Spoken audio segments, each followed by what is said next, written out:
And good afternoon. You're listening to Ken Hudnall. This is the Ken Hudnall Show. Coming to you from our studios right here in exciting El Paso, Texas. Gateway to the Old West and the most haunted city in the country. Well, today is December the 3rd, 337th day of the year. Just 28 days remain to the year's over with, and we start a new one. Holidays and observances. It's Make a Gift Day. Let's Hug Day. Package Protection Day. You know, when unexpected vanishing acts happen on doorsteps, it's quite frustrating, both for the shops that sent them and for the recipient at the hiccups. And that's given rise to a new type of criminal known as a porch pirate. They swoop in and grab your package and take off running. National Green Bean Casserole Day. World Coati Day. And these are fascinating little creatures. It's we need to ensure the protection and survival of these little creatures. Choose Women Wednesday. National Roof Over Your Head Day. National Heather Day. Rockefeller Center Christmas tree lighting is today. As the sun sets on the Big Apple, a magical tree is lit up. I know when we lived there, we used to try to get down and see it lit every year. International Disability Day, champion an inclusive society for people living with mental and physical disabilities by attending an event, fundraising, or helping somebody in need. Zagreb Advent, National Cookie Cutter Week, Crohn's and Colitis Awareness Week. Advent goes on through the 24th of December. Artes Mundi, National Influenza Vaccination Week. Older Driver Safety Awareness Week. Inclusive Schools Week. Hornbill Festival. That is quite an interesting celebration. Brings together various tribes in Nagaland in India. This colorful event showcases traditional music and dance and art, showcases the rich culture and heritage of the Naga people. That is a group with quite an interesting history. UAE National Day and Blue Christmas, which will go on through December 31st. Famous people born on this date: Amanda Seyfried, Tiffany Haddish, Brendan Fraser, the Mummy, Jenna Dewan, and Julianne Moore. Well, on that note, let us go see what stories we have in the news. Because, of course, this is an interesting time of year. Well, the Republicans won the highly contested battle for the vacant GOP-held House seat in, if I'm not mistaken, Tennessee. The special election, and the Republicans held on to that GOP-controlled vacant congressional seat in Ruby Red, Tennessee. After winning a hotly contested special election, it got plenty of national attention. Republican nominee Matt Van Epps Tuesday defeated Democratic rival Affan Ben, according to the Associated Press. It was a high-stakes race to succeed former GOP Rep. Mark Green, who resigned from office in June to take a private sector job. According to Van Epps, the race was bigger than just one campaign. He made a statement after declaring victory. He said it represented a defining moment for Tennessee and for the direction of the country. With the GOP clinging to a razor-thin majority in the House, this special election was seen as a must-win for the Republicans, and they did. President Trump had carried the 7th Congressional District, which is located in central and western Tennessee. Goes from Kentucky to Alabama, includes parts of Nashville. President Trump won it by 22 points in last year's presidential election. And Green won the district by over 20 points in his 2022 and 2024 re-elections. Well, it's still a Republican-held seat. Marco Rubio says President Trump will not be suckered by Maduro like Biden was. Rubio sharply criticized the regime of Venezuelan President Nicolas Maduro in an interview with Hannity on Tuesday. As President Trump intensifies pressure on the leader to abdicate power, according to what Rubio told Fox News, the Maduro regime is not a legitimate government. What it is a transshipment organization.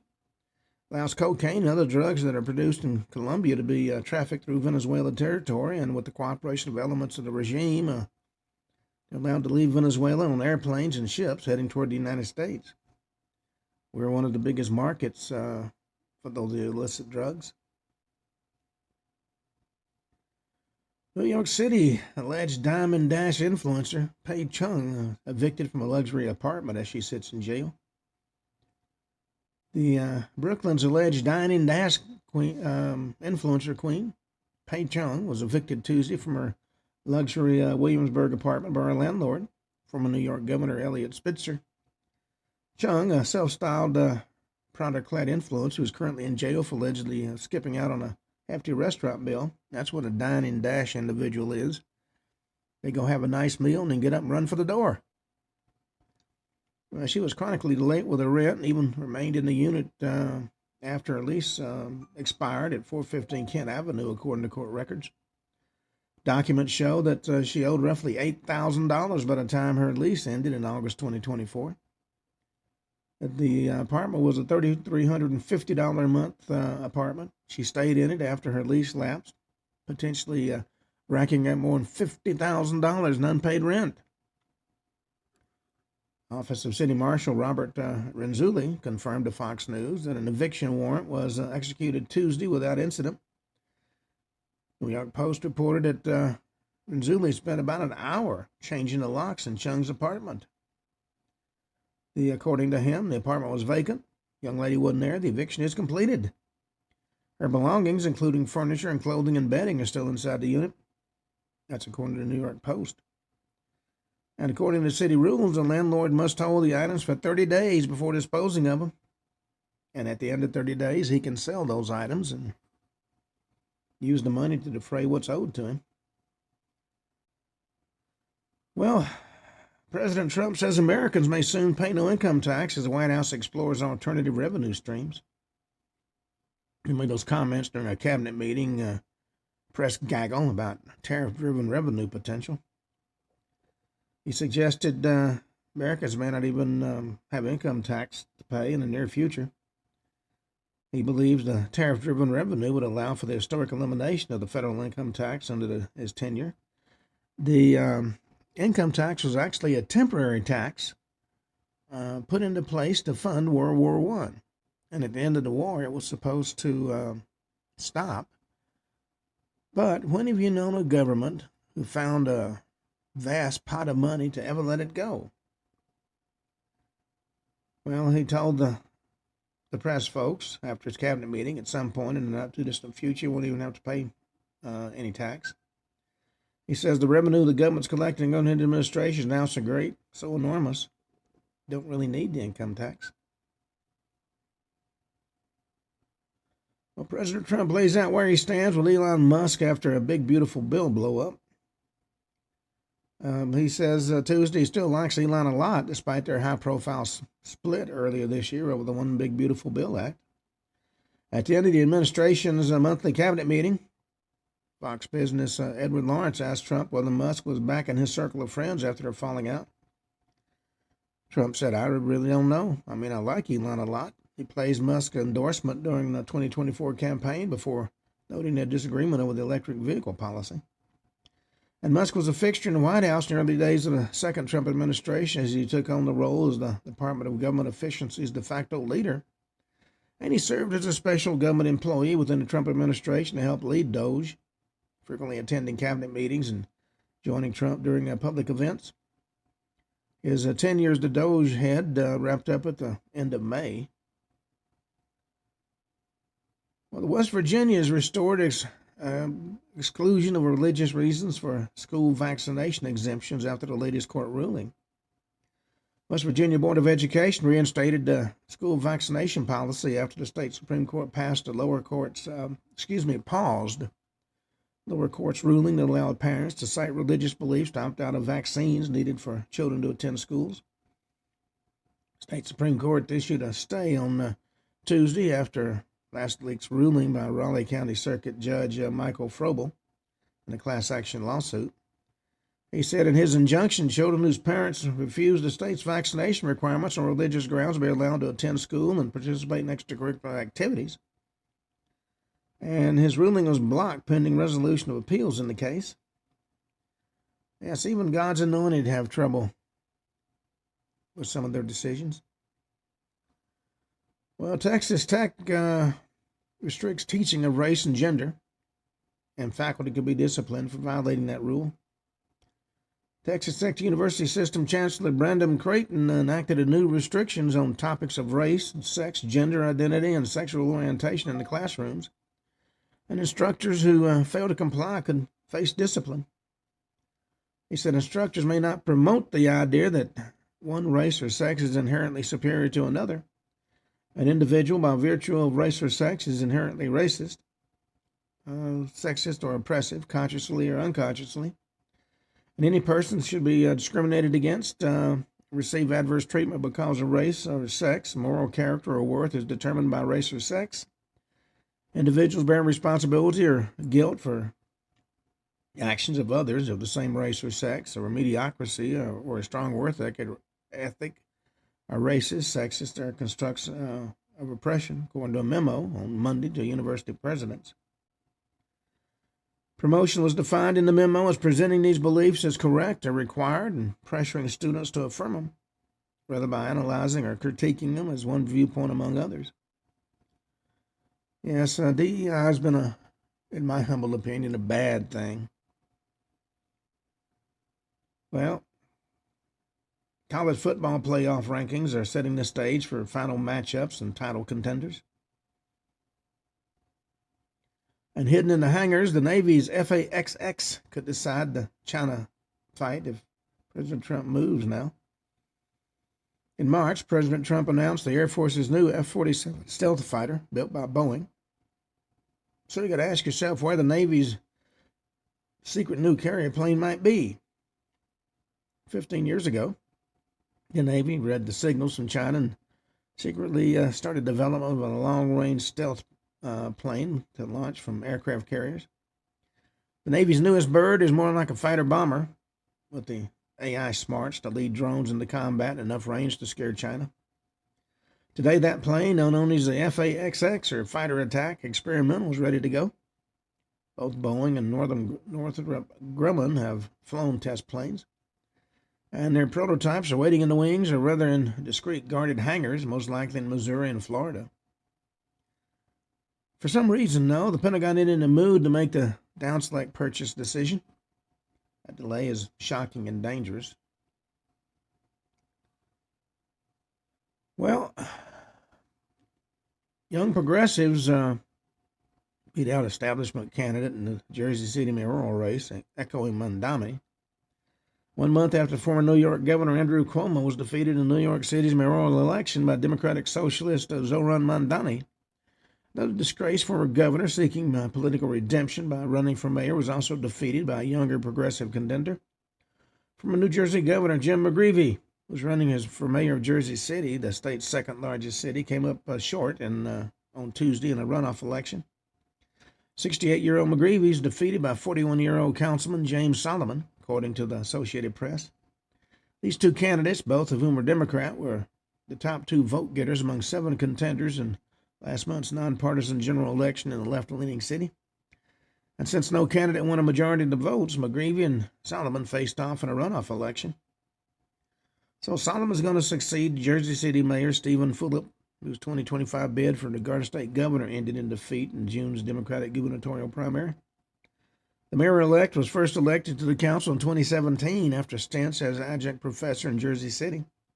Previously worked in the offices of longtime Boston Mayor Thomas Menino, and then Newark Mayor Cory Booker, now a U.S. Senator. Well, certain parts of this country are going more and more to the left. Well, according to Dr. Mark Siegel, God needs to grant a medical miracle to National Guardsman Andrew Wolf, one of the two that was shot by the Afghan national. He's clinging to life in an ICU in Washington, D.C., victim of a gunshot wound to the head. Shot while on duty a week ago, the day before Thanksgiving. Now, there's not a lot of details, but according to reports from his family, he's been responsive to stimuli. Underwent surgery after the attack last Wednesday and is reported to be in critical condition, which means his vital signs are unstable. But on Monday, West Virginia Governor Patrick Morrisey, where Wolf's unit is based, and Wolf's mother shared the fact he's improving. Governor also said he's now in serious condition, which means his vital signs have become stable, and he gave a thumbs up to a nurse and wiggled his toes. Well, a lot of Cyber Monday deals are still live. You can get up to 72% off some items. Republican Minnesota senator called a judge a true extremist after $7.2 million taxpayer fraud convictions overturned. Republican state senator in Minnesota is calling one judge a true extremist after she overturned a $7.2 million taxpayer fraud conviction. Abdel Yusuf and his wife, Lul Ahmed, were charged in June 2024 and were accused of stealing $7.2 million from the state's Medicaid program for operating a home health care business. Minnesota Attorney General's office said the business lacked an office building and operated for years out of a mailbox. Attorney General's office said Yusuf received Medicaid money by billing for services not provided and services that lacked any documentation, and then overbill for those services at the same time. And he used the money to fund a lavish lifestyle, including shopping sprees at luxury stores such as Coach and Michael Kors and Nike and Nordstrom and more. Directed over $1 million from the business account to his personal account and withdrew over $387,000 in cash, according to the Attorney General. A jury convicted him on 6 counts of aiding and abetting theft by swindle over $35,000 in August. But that decision was thrown out by Judge Sarah West in a mid-November ruling. In her decision, West noted that prosecutors relied heavily on circumstantial evidence, adding the state didn't rule out other potential reasonable inferences. The judge said she was, however, troubled by the manner in which the fraud was able to be perpetrated at Promise Health. Well, once again, you've got one of God's anointed putting their views in place of the findings of a jury. Well, Jesse Waters asked an interesting question. When did killing terrorists become a scandal? Apparently, the attacking of the drug boats is somehow evil, according to the left. A Colorado college student claims he was spat on and harassed for drawing Bible verses on campus. Colorado State University student claimed he was spit on and nearly assaulted while chalking Bible verses during a campus protest shortly before Thanksgiving break. Blake Jones, a Catholic and member of the university's Turning Point USA chapter, told Fox News he and 3 other students with TPUSA attended a November 19th protest in the Laurie Student Center Plaza that opposed immigration and customs enforcement activity on campus and federal directives against diversity, equity, and inclusion in education. Demonstrations were organized by Students for Justice in Palestine, the Young Democratic Socialists of America, and other left-leaning student groups. That's according to the student newspaper. Jones said they intended to engage other students in conversation and write down Bible verses. The university has long permitted chalking on the plaza as part of its policy supporting free expression. Well, they were just going to write stuff in chalk and ask everybody why they were so much in favor of illegal immigration and so against ICE. As long as ICE is following the law, according to Jones. Never gave us a fair answer. They just kept calling us racist and saying things like nobody's illegal on stolen land, which is a major saying by a lot of the left-leaning groups. Well, tongue cancer warning signs have been highlighted after a Full House star's diagnosis. On the heels of comedian Dave Coulier's announcement of his tongue cancer diagnosis, experts are sharing what's now known about that disease. He's 66 and announced in a Tuesday interview he's been diagnosed with early-stage P16 carcinoma, or basically tongue cancer.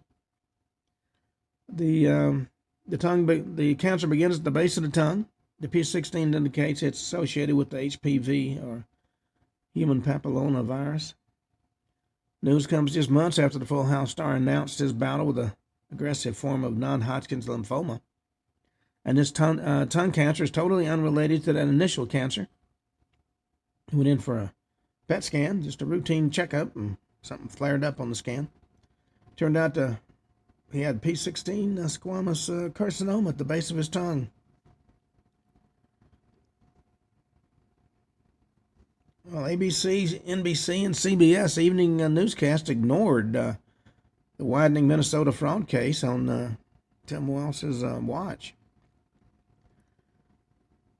Governor Tim Walz, who was Kamala Harris's running mate, is at the center of a widening scandal as federal prosecutors continue to unravel one of the nation's largest COVID-era fraud cases. Anybody who relies on evening newscasts on ABC, NBC, and CBS for information would have no idea that's the case. Justice Department announced new charges last week against 78 defendants in the Feeding Our Future fraud scheme, which prosecutors say involved more than $300 million in stolen funds from a federally funded child nutrition program. It's already resulted in more than 50 convictions. Many of those individuals charged came from Minnesota's Somali community, and critics have all pointed at Walz. A group of Minnesota state employees said they wrote to the former Vice President Kamala Harris and the Democratic National Committee multiple times, warning them about Walz and what they described as his incompetence, fraud scandals, and retaliation.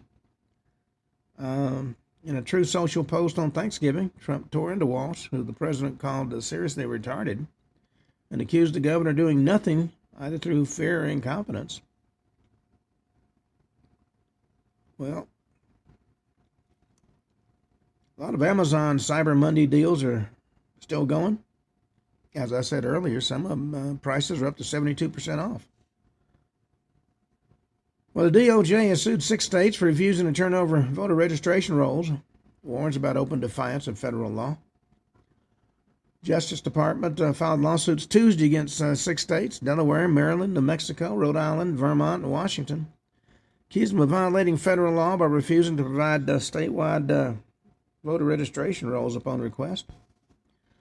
And these complaints filed by the DOJ Civil Rights Division argued the states failed to meet their legal obligations under the National Voter Registration Act, the Help America Vote Act, and the Civil Rights Act of 1960. 3 federal statutes that require states to maintain accurate voter rolls and make those records available for inspection. And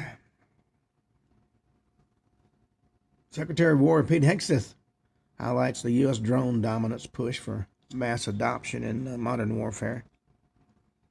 In fact, there's even classes you can take in how to pilot drones. It's becoming the wave of the future.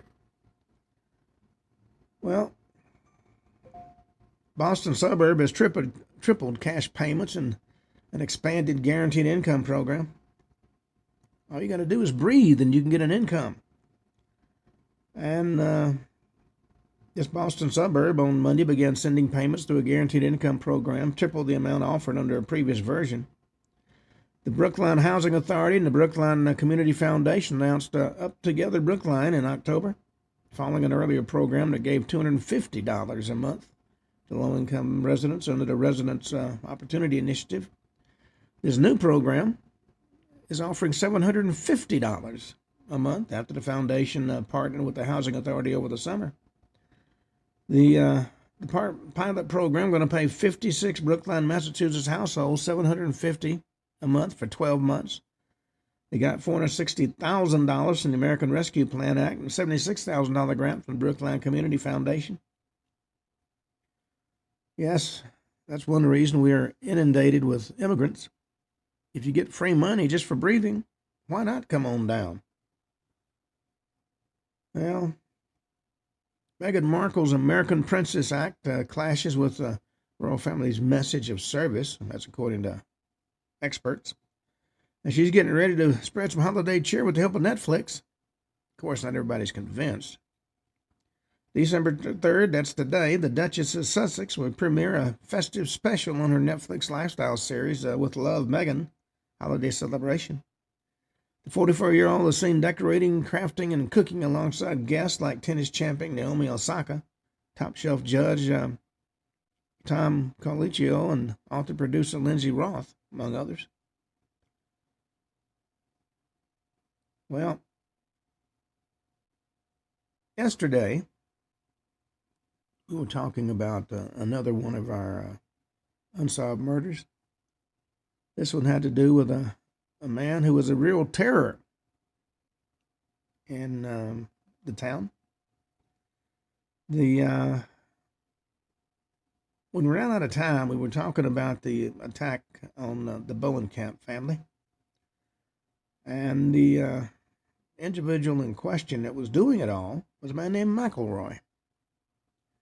He was a pedophile, he was a thief, and he enjoyed intimidating anybody and everybody who got in his way.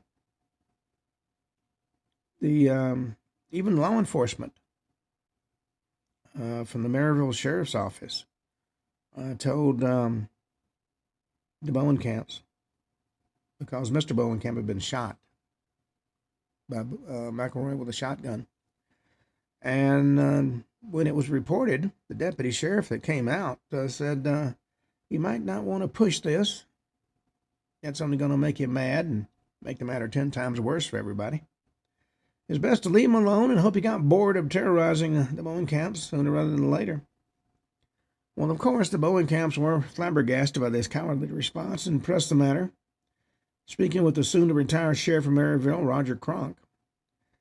And he told the Bowenkamps they should do their best to just ignore McElroy. But if they had to escalate the matters, end up shooting him, the sheriff would understand.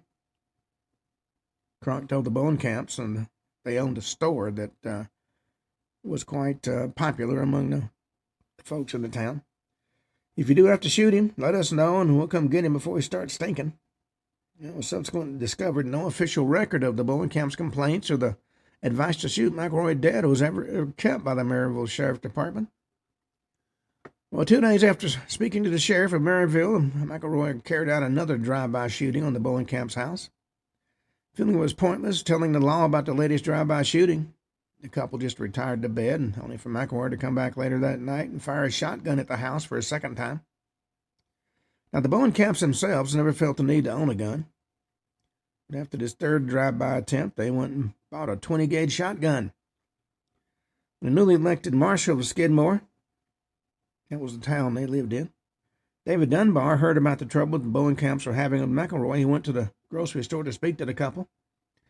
Bowenkamps told Dunbar they had wanted to get him involved because he was new in town, had a young family. He didn't really understand the trouble he and his family would be in if he took on a stand against Ken Rex McElroy. Dunbar, maybe a little naively, felt it was his job to get involved, so he paid McElroy a visit. McElroy, for his part, was defiant and treated Dunbar with absolute disdain. If he wanted to sit outside the Bowenkamps' property, he could. It was public property, no law that could stop him. If he wanted to shoot raccoons in the neighborhood, he could. Nobody could prove he'd shot up their house. Otherwise, why didn't Dunbar just arrest him? Well, despite the defiance and the protest, Dunbar made it clear he'd be keeping a close eye on both McElroy and the Bowenkamps to make sure they weren't harassed any further. But that night, McElroy and his gang turned up outside Dunbar's house and began their slow and intimidating drive past the house, brandishing their weapons out the window. At that point, Dunbar realized why the town was so scared of McElroy. His actions were trying to intimidate the elected law enforcement official of the town so blatant it boggled comprehension. Well, on the evening of Tuesday, the 8th of July, 1980, Ernest Bowenkamp was working out the back of the store in the loading bay, cutting up boxes. And as I talked about it yesterday, McElroy showed up, gave money to some kids who were playing in the alley, and got them to leave. And then McElroy shot the old man. Well, 2 of the young boys McElroy had paid to leave the scene heard the shotgun fire and went to find David Dunbar. Dunbar, for his part, was in the local liquor store talking to the owner, Larry Rowlett, and local resident named Jim Jones. After being told about the shooting, all three men rushed to the Bowenkamp store and found Ernest Bowenkamp lying out back in a pool of blood. Three men worked quickly to try and stop the blood that was flowing freely from a wound in Ernest's neck. And as Ernest drifted in and out of consciousness, he kept repeating one word: McElroy, McElroy, McElroy.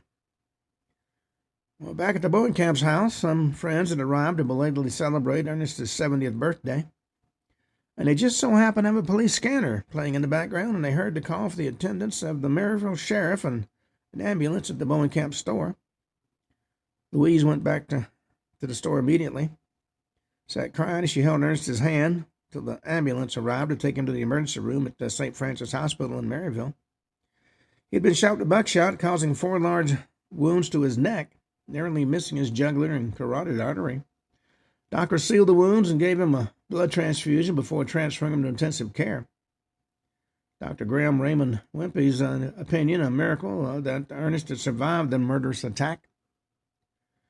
Well, the newly elected sheriff of Maryville, Danny Estes, arrived at Ernest's bedside to question him about what had happened. When Ernest told the new sheriff it had been Ken Rex McElroy that shot him at point-blank range with a shotgun full of buckshot, Sheriff Estes acted like he didn't believe the man. Suddenly it was like Ernest was the criminal and he was lying about what had happened. Ernest repeated 3 times with increasing anger and exasperation he wasn't lying or misremembering things when he said McElroy had attempted to murder him early that evening. Well, Estes did in fact believe Ernest. He was just scared of the consequences for everybody involved if he were to arrest McElroy for a shot with a deadly weapon. Later that evening, Sheriff Estes took Marshal David Dunbar aside and told him the best way to resolve the situation would be to get McElroy alone and shoot him dead and claim it was self-defense. Well, Dunbar was utterly shocked and appalled by the suggestion and told Sheriff Estes the best way to resolve the situation was for the Sheriff Estes to do his job and arrest McElroy. It was Corporal Richard Dean Stratton of the State Highway Patrol who ultimately arrested McElroy for shooting Ernest Bowenkamp. Stratton knew McElroy and his habits, so when he heard about the shooting, he predicted which back road route McElroy would take to leave the county for a few days till the heat was off and he could arrange an alibi.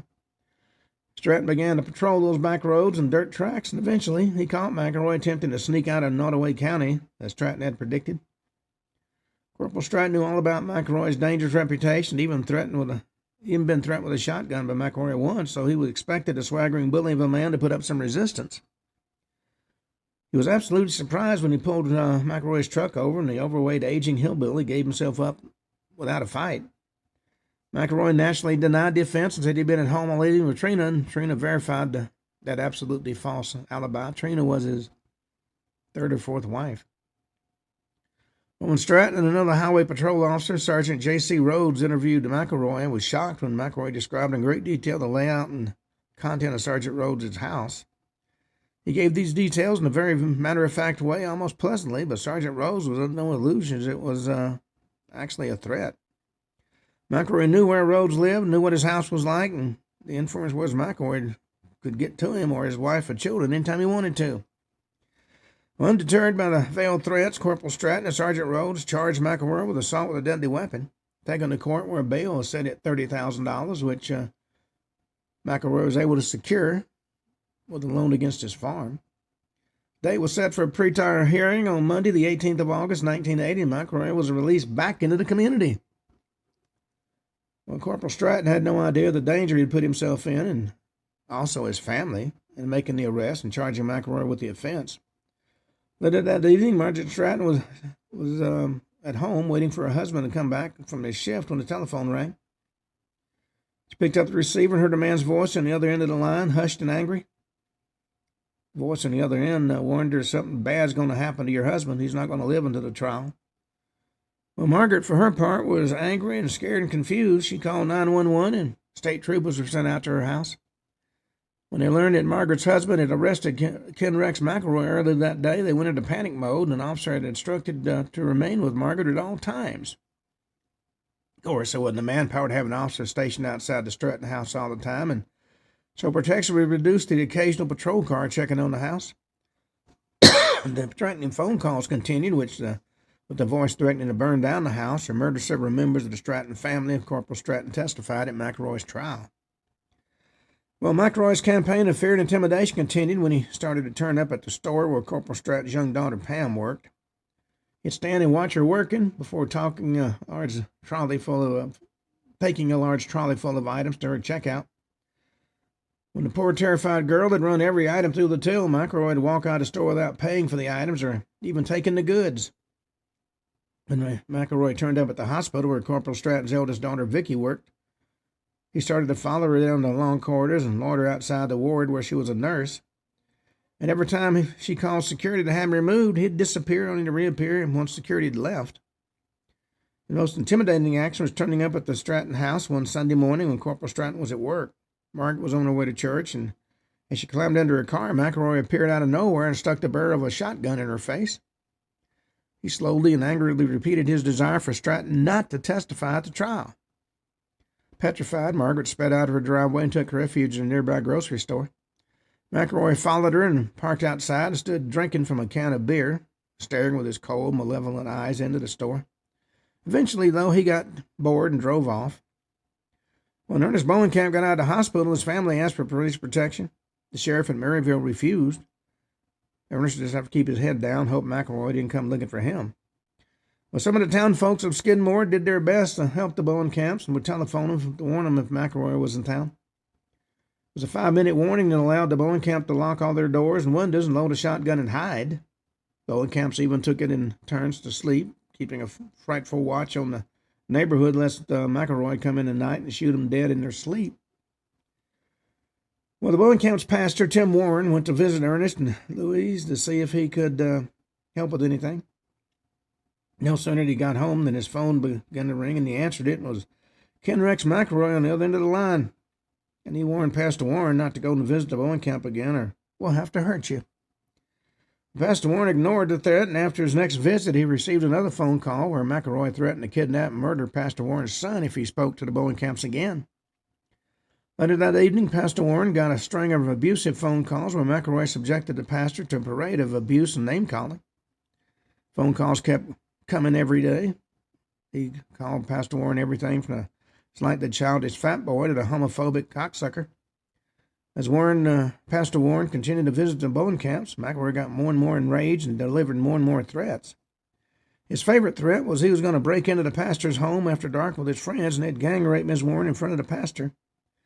And then the slowly moving truck started to pass the Warrens' home with McElroy or Trina dangling a shotgun out the window as they rode past the pastor's house. And then one day, McElroy turned up at the church brandishing a machine gun.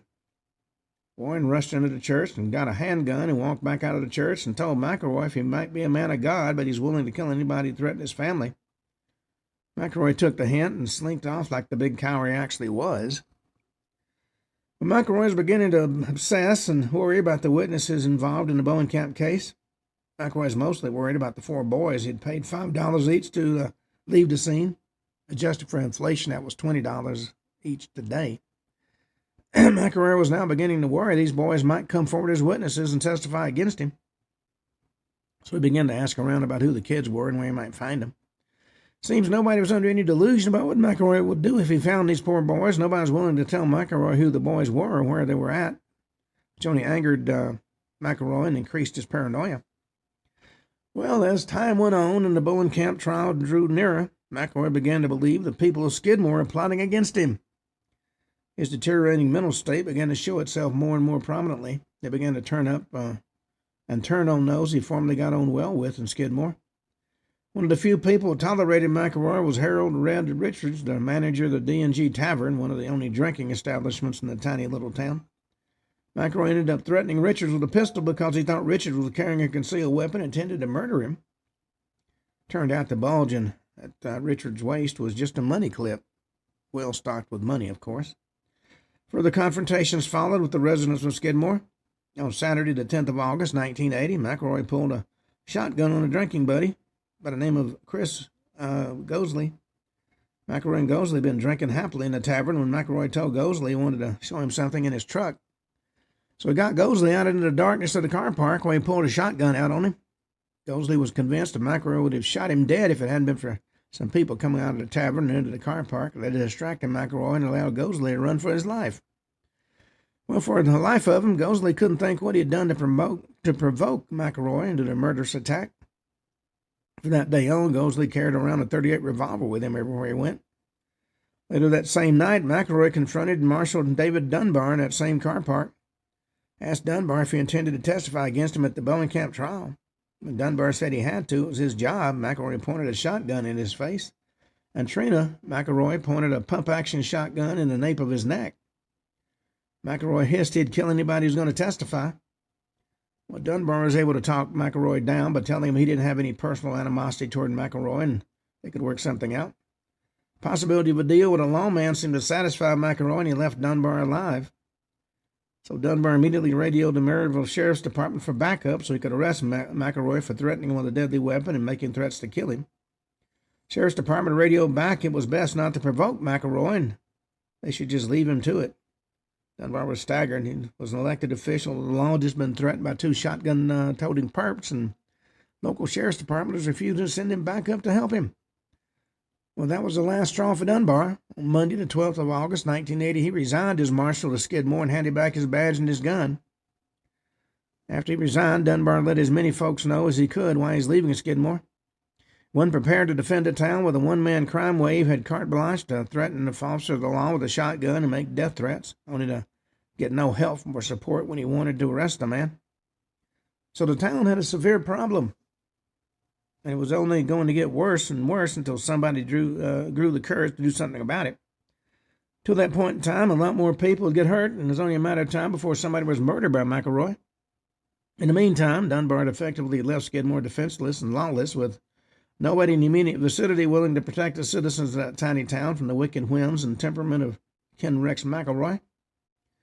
Well, when Dunbar resigned, the town mayor and alderman panicked. They contacted a local Vietnam veteran with a fearsome reputation as a sharpshooter by the name of Britt Small and asked him to come in for a chat with the local alderman at the town hall. Alderman asked Small to become the town marshal and to shoot McElroy dead at the first opportunity. And they said Small could use any excuse, say that McElroy had pulled his gun first and just kill him and rid the town of the problem. The town would turn a blind eye to the killing. There'd be no investigation of the shooting. It would just seem to be a justifiable homicide by a law enforcement officer. Well, given McElroy's violent gun-toting reputation, anybody would believe Small had just been defending himself. Well, for his part, Small was horrified by what he was being asked to do. He was not an assassin. He wouldn't murder a man in cold blood, no matter how much of a monster he was. So he turned the alderman down and immediately left town to get the bad taste of the situation out of his mouth by spending some time in Las Vegas. Preliminary hearings for McElroy's trial for the shooting of Ernest Bowenkamp began on schedule on Monday, the 18th of August, 1980, at the Nottoway County Courthouse in Maryville, and was presided over by Judge John Frazee. As usual, McElroy was defended by his hotshot lawyer, Richard Gene McFadden. Prosecution was being handled by Robert Norrie. McFadden's gambit was to get Ernest onto the witness stand and pull the young man's testimony apart and move to have the case against McElroy dismissed due to the unreliability of the central witness. Well, unfortunately for McElroy, this didn't work. Ernest proved unflappable in the dock, and his story didn't change despite McFadden's attempts to poke holes in his testimony and twist his words. So Judge Frazee refused to dismiss the case and set a date for trial on Friday, the 5th of September, 1980.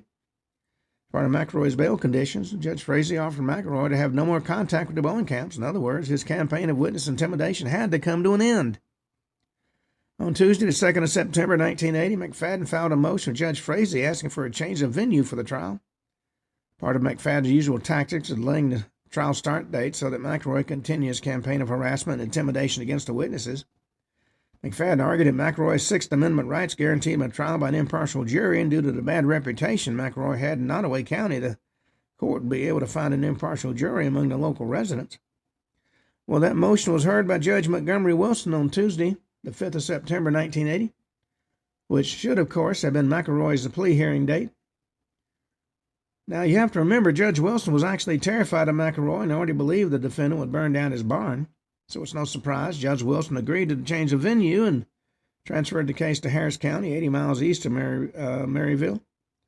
Trial was reset for Friday, the 5th of December, 1980, before Judge John Morgan Donaldson at the Harrison County Courthouse. On Saturday, the 13th of September, 1980, McElroy breached his bail bond by getting himself arrested for a road rage incident.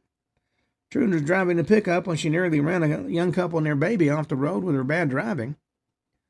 And the driver of the car they'd almost hit tooted their horn, flipped the finger at Trina, and let out some expletives out of shock and anger. Well, McElroy was in the car, and he wasn't going to have that. Had Trina pull over, and he took control of the wheel, ran the car down, and knocked it off the road, jumped out of the car with a loaded shotgun, and stuck it in the male passenger's face, which just so happened to have the baby on his lap. Luckily, a state highway patrol car passed and saw what was happening. McElroy was immediately arrested and taken to court that same afternoon for the new offense of brandishing a loaded shotgun in a threatening manner. Unbelievably, despite the clear breach of bail and his new offense constituted, McElroy was released on a new bail bond of $10,000 and on the condition he didn't carry any firearms until all outstanding legal matters were concluded, and he could not leave Nottoway County. He faced 5 years in jail for this new felony offense. Not surprisingly, when the case came to trial the following week, the young couple refused to testify. They quietly admitted they'd received threats from McElroy. They'd been told that their house and barn would be burned to the ground if they said a word against him. So once again, he got away with it and stepped out of court to free an allegedly innocent man. Meanwhile, the case against Ernest Bowenkamp started to weaken. Thanks to subpoenaed depositions, McElroy had discovered the identities and whereabouts of the 4 youths he'd paid to leave the alley before shooting Ernest. McElroy began his usual techniques of intimidating the young boys, and they started to change their stories. He continued to breach his bail conditions and began traveling to Skidmore in a convoy of 3 pickup trucks, each heavily armed with 3 shotguns and even a machine gun displayed in the back window. Local farmer by the name of Gary Walker felt McElroy was preparing for war. Walker contacted the Maryville Sheriff's Department about McElroy's flagrant disregard for his bail conditions, but the Maryville Sheriff's Department did nothing about it, not even sending a patrol to give McElroy a friendly reminder of his bail conditions. Meanwhile, McFadden and McElroy kept coming up with new and ingenious ways to delay the impending trial. First, McFadden put forward a motion to have the trial delayed as he hadn't been able to subpoena all the witnesses he felt he needed for the trial. Then he came up with a motion claiming the bail condition preventing McElroy from leaving Nottoway County meant McElroy had been able to visit McFadden's offices in Kansas City and instruct his legal team. Judge Donaldson had to agree to the delays. The new trial date was set for Tuesday, the 5th of February, 1981. Then a further continuance was given when McElroy added State Senator Richard Webster to his legal team. Senator Webster put forward a motion stating he'd be in session with the Missouri State General Assembly on the trial date and therefore deferment was needed. Once again, Judge Donaldson had no choice but to agree to the delay, but he wasn't happy and he smelled a rat. Set a new trial date for Thursday, the 25th of June, 1981, and told Senator Webster if he didn't actively participate in the trial, then he'd be held in contempt of court. But fear was mounting in Skidmore as McElroy swaggered around with his machine gun, a shotgun, and on one occasion a rifle with a bayonet attached to the end of it. It's pointed out to the Maryville Sheriff's Department not only was McElroy breaching his bail but carrying a loaded machine gun, but a local ordinance made it a felony offense in Nottoway County to own such a powerful and dangerous weapon. If found to be in possession of a machine gun, McElroy could face 2 to 5 years imprisonment. Well, for their part, the Maryville's Sheriff's Department continued to ignore the matter and actively denied that such an ordinance in Nottoway County even existed. But the Bowenkamp's business almost collapsed as locals became too scared to shop at the grocery store, too scared of the McElroy and might take revenge on them if they saw him give the Bowenkamps their business. To make sure people knew he was serious, he'd park one of his trucks outside the store and leave Trina and one of his children sitting, taking notes as to who went in and out of the store. By January 1981, the local pensioners of Skidmore were too scared to go into town for fear of McElroy, and the free meals and games of bingo they regularly put on at the American Legion for elderly residents were suspended. Management and staff cursed the loss of business the boozy old farmers brought their way as a result. Meanwhile, McElroy began to offer people large amounts of money if they'd help him murder Ernest Bowenkamp. Of course, everybody refused, and with each refusal, McElroy became madder and madder, informing people this whole effing town's going to be sorry.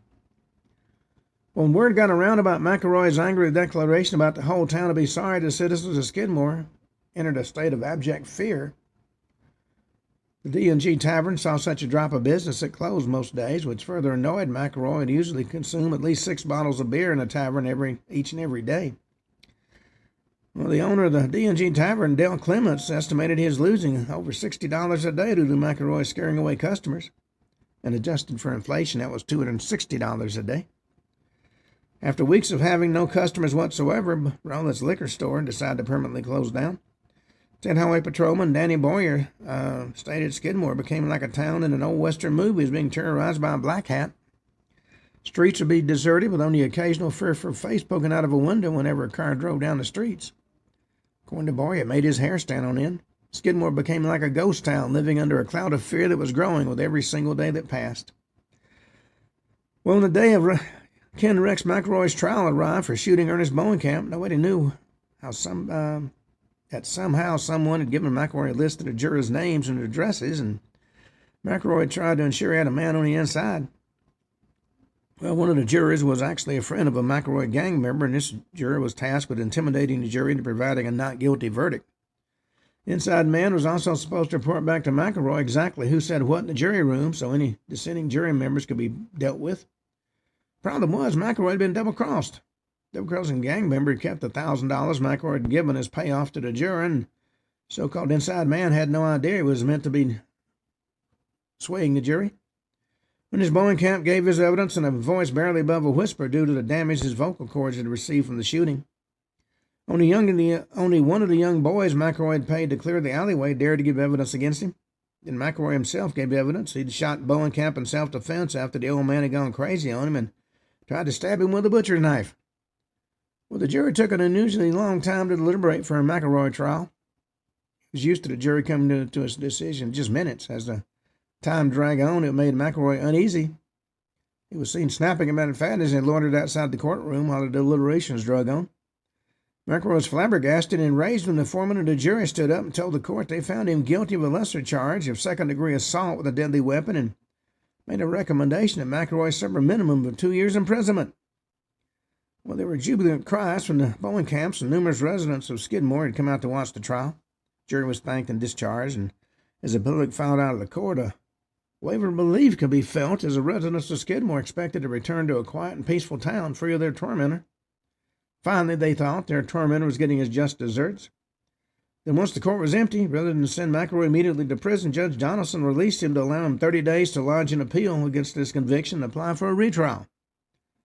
This decision was going to have some fatal consequences. Well, when McElroy pulled up in Skidmore in a brand-new Silverado truck, there was confusion and anger. Townfolk had heard the news that McElroy had been found guilty and received 2 years imprisonment, so they wanted to know what he was doing back in town. Feeling of fear and hopelessness in the town grew to new levels. They felt betrayed that McElroy had been sentenced to 2 years imprisonment but had been allowed back to Skidmore to take his anger and resentment out on the townspeople. Their anxiety only grew as McElroy began shouting his mouth off that he had paid a top-class lawyer $50,000 to get him off on appeal. And when he did, the people of Skidmore would be sorry. McElroy started growling about how he was going to shoot Ernest Bowenkamp in the face and gut him like a raccoon, and he'd do the same to that boy that had testified against him. Then he started brandishing his guns and almost frothing at the mouth with rage as he told anybody who'd listen if he's going to jail, he's going to take some of the residents of Skidmore down with him. This was taken to mean that McElroy intended to shoot up the town and kill as many people as he could. Well, this talk angered and scared a lot of folks in a tiny town. McElroy was becoming wilder and wilder. His potential imprisonment seemed to unshackle his desire for violence and made anybody in his sights a target for his rage.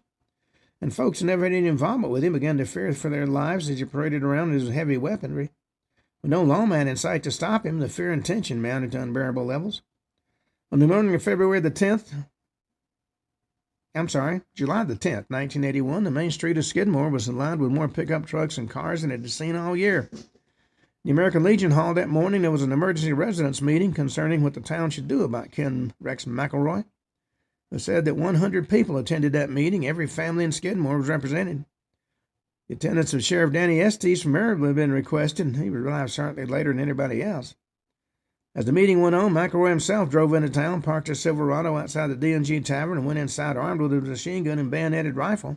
Left Trina outside to wait in the truck as usual.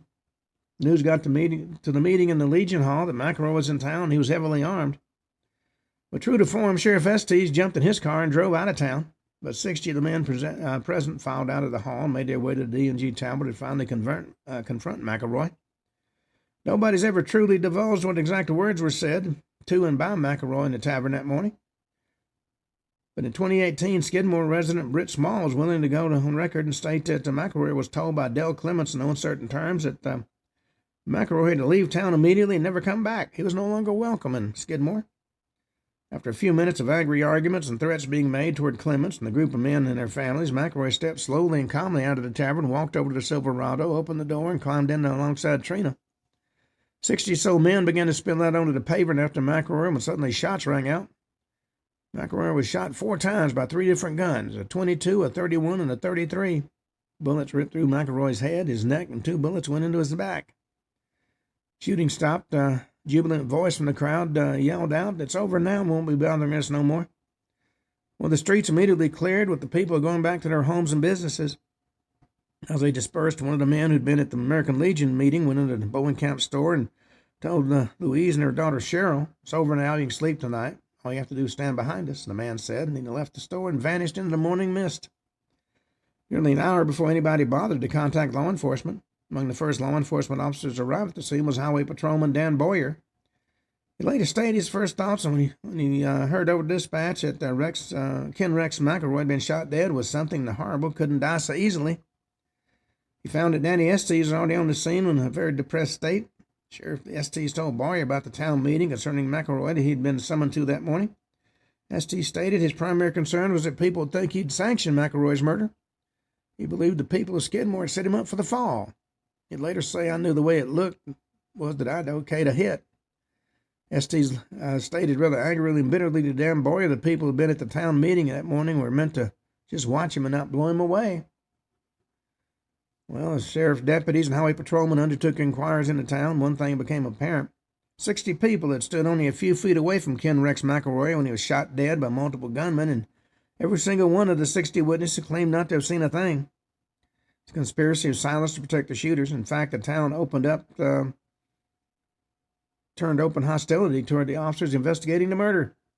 As the crime scene was being worked, local residents would stand behind the police cordon shouting abuse at the officers, demanding to know why they weren't so keen on help when McElroy had been terrorizing the town.